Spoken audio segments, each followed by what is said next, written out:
But like, if you get a child actor and you get them to say the things that you want other kids to believe, they'll start to believe it.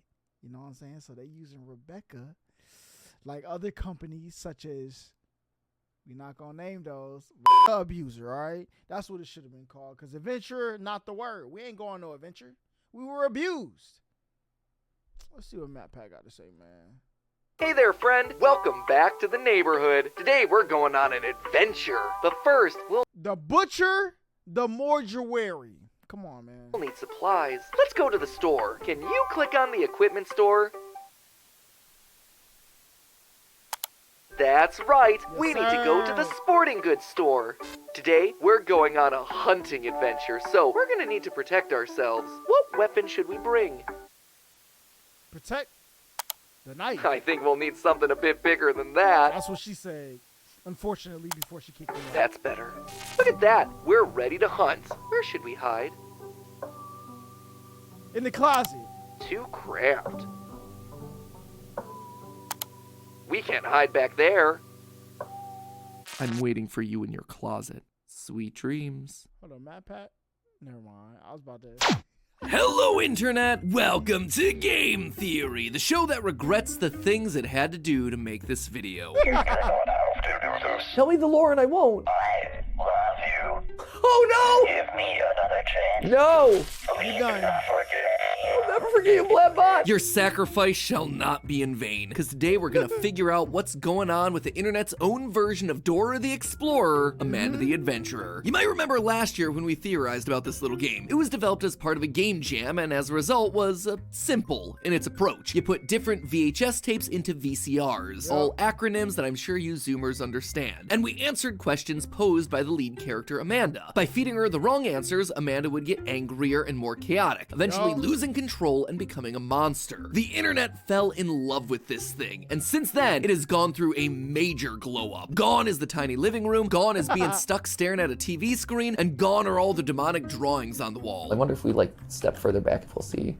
Oh, whoa, oh, this is so different. Oh, they went hard on this new update. This is great. Instead, the full-length version of the game has us in an attic full of clever puzzles and old memorabilia that has a weird habit of appearing behind us when we finish a tape. Whoa, hey, there's a cake. But the best thing to come out as part of the full-length version of the game, lore! Yes, Not sir, only we love are there the a lore. bunch more tapes to watch through, there are secret tapes and multiple endings to find, and all of them paint a fascinating new story here. So, was my old theory right, or is there more hiding beneath the surface? Insert the tape, press play, and adjust your tracking, my friends. It's time to begin. In this new update, we play as Riley, and that's about all we get to know about that character. Well, that and the fact that they just inherited this house that we're standing in from their deceased aunt, Kate. However, Kate warns us that if we choose to investigate the attic and the tapes that lay within, there's no going back. Alongside this note's a conspiracy board full of post-its and newspaper clippings, which means that Kate and I, you could ship it. The main focus of the board at the beginning of the game is a letter from a woman named Joanne talking about her missing younger brother. The letter says that he used to watch the Amanda the Adventurer show a bunch as a kid, but would end up in a trance-like state. Eventually, he would disappear without a trace. Joanne then asks Kate to investigate, which seems like an odd request for your local librarian. Then again, if you look around the corkboard, you could start to see why Kate may have been the one picked for the job. We see that she was looking into the kids' school records, something a librarian might have access to. We also see a note that mentions dynakinesis, which is the supernatural ability to create and manipulate energy. She says that you would see sigils if such a transfer occurred, and right next to this note is a torn piece of paper with a bunch of sigils on them. These aren't just any symbols either, these are alchemical symbols that refer to specific elements. Back in the day, alchemists focused on the transmutation of base metals like lead into noble metals like gold. Clearly, Aunt Kate ain't your average librarian. Too bad she's gone now, and it's up to us to figure out what's going on with this missing kid. Or should I say kids? Because it becomes very quickly apparent that this is not an isolated incident. The tape in the neighborhood shows outlines of kids on both sides of the street. Police chalk outlines that are usually reserved for dead people lying on the pavement. If you manage to find the corrupted...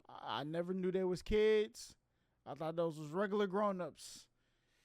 We getting into the meat and potatoes, man. Version of this exact tape, Amanda's sheep companion Wooly asks if the friends can come back to the neighborhood. Amanda, though, she seems unfazed. Now, all of this alone doesn't prove that Amanda is somehow making a bunch of kids go missing, but I would tell you to pay close attention to the ending credits of that VHS tape. After most of the tapes that we play through, we're met with a credits sequence and ending sting for the company that made the show, Hamlin Entertainment. This is the production company that makes the Amanda the Adventurer show, but their name and their mouse logo immediately reminded me of something. Follow us to fun. So it's like a Pied Piper situation. Oh, Hamlin! Hamlin! And it's a mouse! What's that mean? Yes? If you, like Ash, don't know what's going on, this whole thing's one big reference to the story of the Pied Piper. Basically, Hold this... up, of R. Kelly?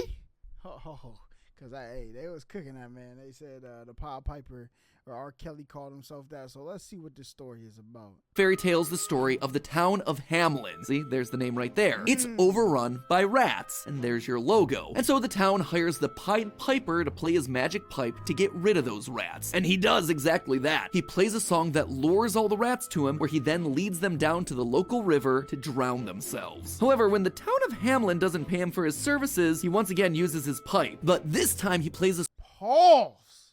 song that leads all the children out of town. He marches them all over to a local cave where they're never seen again. This story seems to match the idea that the neighborhood is now missing all of Wooly's friends. Amanda is essentially our Pied Piper, and we actually see this firsthand through one of the game's secret tapes that you can unlock. Instead of our usual CGI Amanda and Wooly adventure, we actually get ourselves a home videotape of a girl named Lauren on her birthday. She's sitting there glaring at the TV, transfixed, much like we heard about in that note from Joanne at the beginning of the game. Her parents are trying to get her attention, telling her that they have her favorite ice cream ready, mint chocolate chip, which, whose favorite flavor is mint chocolate chip?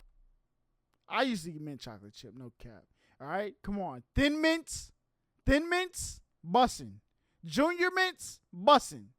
Anybody disagree? Run the fade. I mean, it's good, don't get me wrong, but favorite flavor? Flavor preferences aside, the parents go back up to try and convince Lauren to come down the stairs, but suddenly, she's gone, with the front door of the house left wide open. As they run onto the house to look for her, the last thing that we hear is Amanda from the TV saying, I love mint chocolate chip. Somehow, Amanda is able to listen through the TV, and she's somehow lured Lauren, who's literally walked out the door and disappeared, just like the children of Hamlin. As you watch more of these secret tapes, we actually get to see a little bit more insight into Hamlin Entertainment and the history of the show. In one of the tapes, we actually meet the creator of the series, Sam Colton, and we hear about how he started the show as a small live-action production after being inspired by his adopted daughter, Rebecca. Did you even imagine that would be such a big sensation? Honestly, Sadie, no. It was a total surprise. I mean, it's scrappy at best. You know how it is when you have a big idea and a little budget. But really, it's all Rebecca. As soon as I met my beautiful daughter, the inspiration was there. You know, she was so young when I adopted her. And despite what she's gone through, she's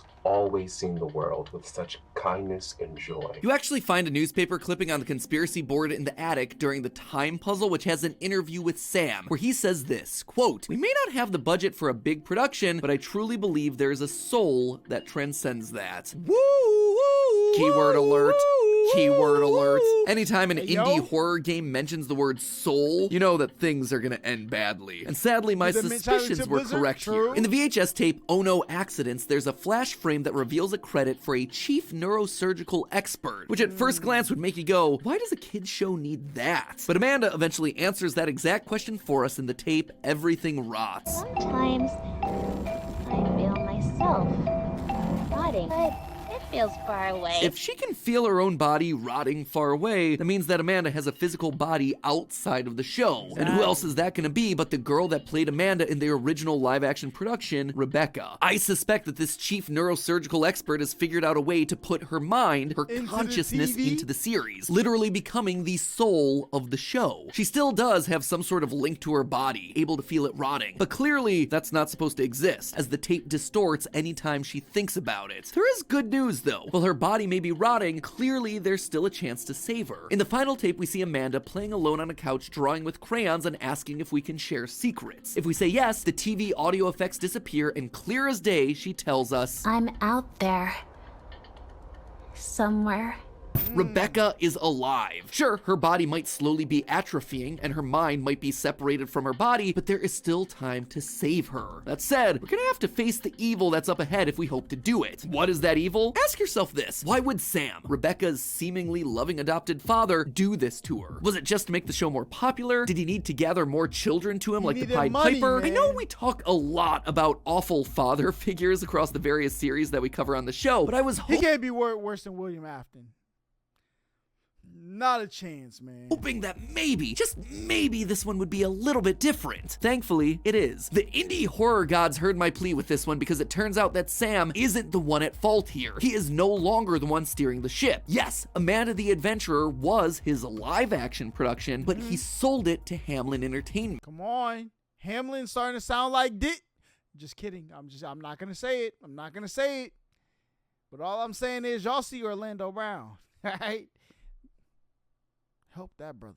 Hamlin is a third party that actually bought out the rights to the show and turned it into an animated adventure. Last year, Hamlin Entertainment purchased rights to the live-action program starring Colton's daughter Rebecca. As budget and production value increased, Hamlin reimagined the show as an animated series, planning to syndicate the program nationally. While this sounded like everything that Sam wanted on paper, in practice, he started to feel more and more uncomfortable with how the production was being run. In the green tape, we actually listened to a recording session. There, we hear Rebecca saying a handful of what seemed like random phrases. Rebecca, that was great. Let's move on to the next one. Pie-man, pie-man. Let's see if they say their demon names. What is this? What is she reading? Just a few simple words. This script is specifically tuned to train the technology's dynamic voice reaction. The what? I want this to stop. Sam, why don't you take a walk for a few minutes? The person directing claims that this is to train the technology's dynamic voice reactions, which is plausible, I suppose, given the rise in AI voices that we see all over the internet. However, this series, Amanda the Adventurer, is set in the early 2000s. Technology was not that advanced back then, so Sam is right to be suspicious of it all. And then Rebecca says this. No, I don't want to do that. Rebecca, what's wrong? Who are you talking to? The man in the headphones. This ends the session, but listen again to those phrases that Rebecca was saying earlier. Pie-man, ba-lamb. At first, they seem to be phrases that could be used in pretty much any episode. Ba-lamb for when they go to the farm, pie-man for when they go to a bakery or bake some pies like they do in the first VHS tape. So what's the big deal here? Well, what if I told you that these phrases actually have a secondary meaning? All three of them, Bael, Pie-man, and Ba-lamb, are phonetic ways of pronouncing the names Bael, Paimon, and Balaam. Three king demons from the Ars. Hey, chat, y'all told me this when we was watching, you know what I'm saying? Come on now. Hey, look, W chat, man. W HollaSquad put me on. Goetia. Chanting the names of demons has always been part of summoning rituals, especially when you're talking about these sorts of things in pop culture contexts, and that's exactly what Hamlin's trying to do here. Why else would there be a containment specialist that's listed in the credits of the Listen, there are demons up there in New York, big fella. You're on your own, all right? initial neighborhood video? After chanting the words, Rebecca hears the voice of a man in her headphones, one of these demon kings, all of whom are described as having a hoarse voice. While all of these demons are certainly different, they do share a couple of similarities. They all control large legions of lesser demons. They're all able to inform or give the gift of knowledge. But most importantly, they all require hosts to manifest, and usually this involves children, either as sacrifices or to physically be the host. That is what Hamlin are doing here. They needed Rebecca and the other children to become hosts and sacrifices in order to summon. Bruh. Okay, listen. Hear me out, chat. Hear me out, okay? Now, we got all of these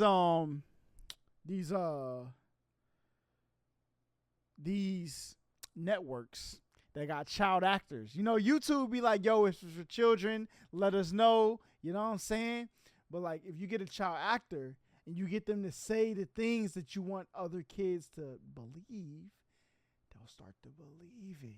You know what I'm saying? So they using Rebecca. Like other companies such as, we're not going to name those, but you know what I'm saying?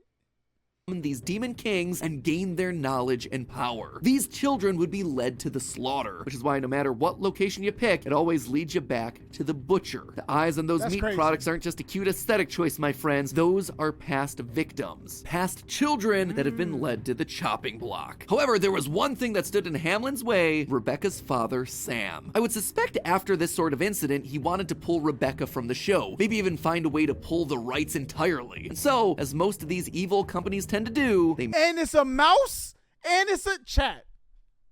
Chat, come on. Come on now. What do we... Come on, Listen, if I get abducted, just go find me in the castle. Y'all know exactly which castle I'm talking about, all right? You got two options. There's one in Florida, one in California. I'm in one of them. Come break me out. made him disappear. It's been 3 weeks since local television producer Sam Colton was reported missing, and authorities still have no leads. Sam was so happy with the idea that his show could be a bigger success that, much like the fox in the video Everything Rots, he wasn't killed by a knife, he wasn't killed by a gun, he was instead lured in by Hamlin using sweet berries. The sweet lies that would convince him that they would turn his show into something bigger. But instead, it was all a big trap. A trap created by the very people that swore to help him. And then, with Sam out of the picture, Rebecca is all alone. They can get her to sign along the dotted line and do whatever they want with her, trapping her in the Hamlin facility, just like the lonely kitten that Amanda so desperately asks us to help. Kitten is alone. There is no one to help her. Will you help the lonely kitten? Won't you help the lonely kitten? Won't you help the lonely kitten? Won't you help the lonely kitten? However, unlike silly Mr. Fox, I don't think that this was the end for Sam. I suspect that he's still around, keeping a close eye on things and trying to take them down from the inside. Ladies and gentlemen, I believe that Sam is the real identity of Wooly. Wooly spends the entirety of the game trying to keep Amanda on track. When she begins to discuss topics that aren't appropriate for a kid's show, like death or rotting, Wooly is very quick to interject. He tries to get Amanda back on the good. People be like, yo, chat, this is insane. Look, put your tinfoil hat on, man. All right. Now, a lot of people, they're talking about, yo, I don't want boy characters kissing boy characters in my cartoon. It's gonna rot my kids. And I always reply with, that's valid for sure, if that's what you believe. But also, they got violence in there. They got, they got a lot of things in cartoons. If you think cartoons are influential, then you should remove all of that stuff, and they should be, eating, having a good time, and playing hopscotch. That's it. On some hip-hop Harry, right?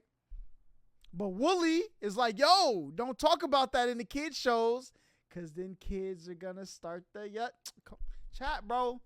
Listen, I'm telling y'all, if anything happens to me, all right? I'm blinking twice. Good and wholesome path. Men can die if they don't get enough light or water, or if they get a disease. Let's go back to our nice picnic. Amanda, nothing is rotten here. What do you think? Do you think that everything rots? Of course not, Amanda. I'm not asking you. Answer my question.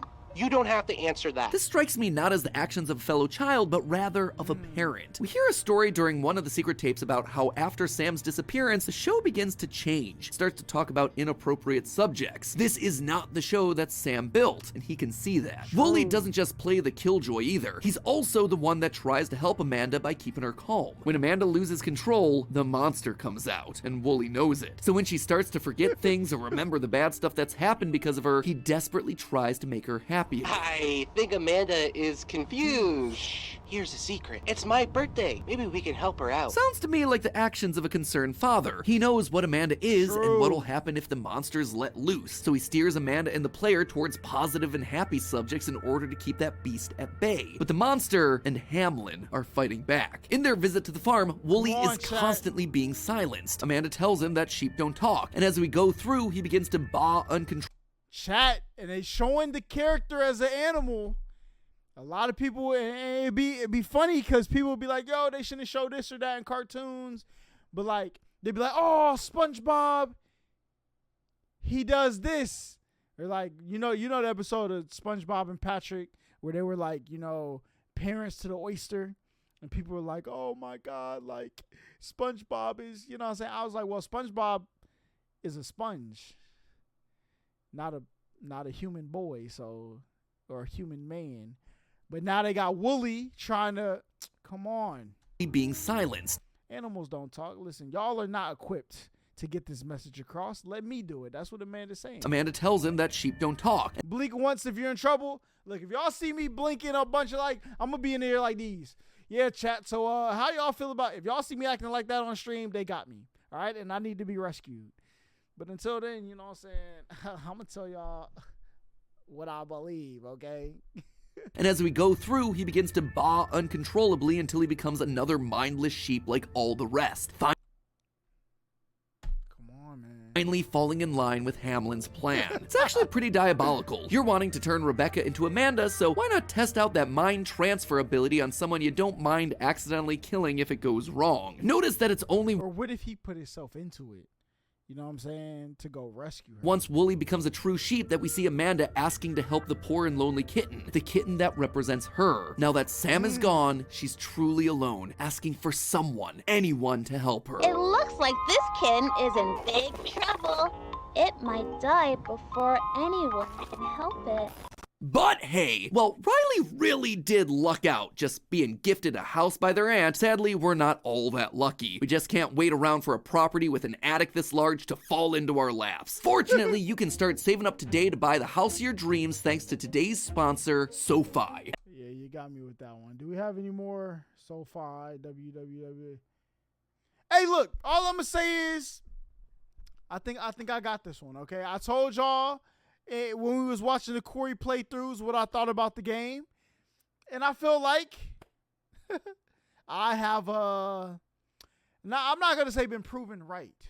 But this is why I think. This is why I think people, you should consume media. It teaches you lessons, but you also got to go live in real life. Both must exist.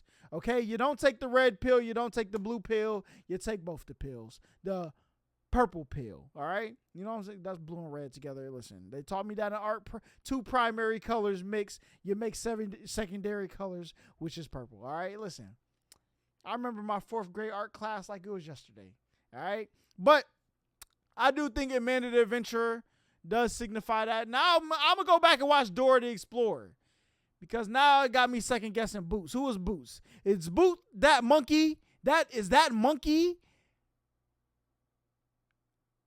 I'm not even going to dive into that conspiracy theory because they're going to get me out of here. I'll dive too deep into that one.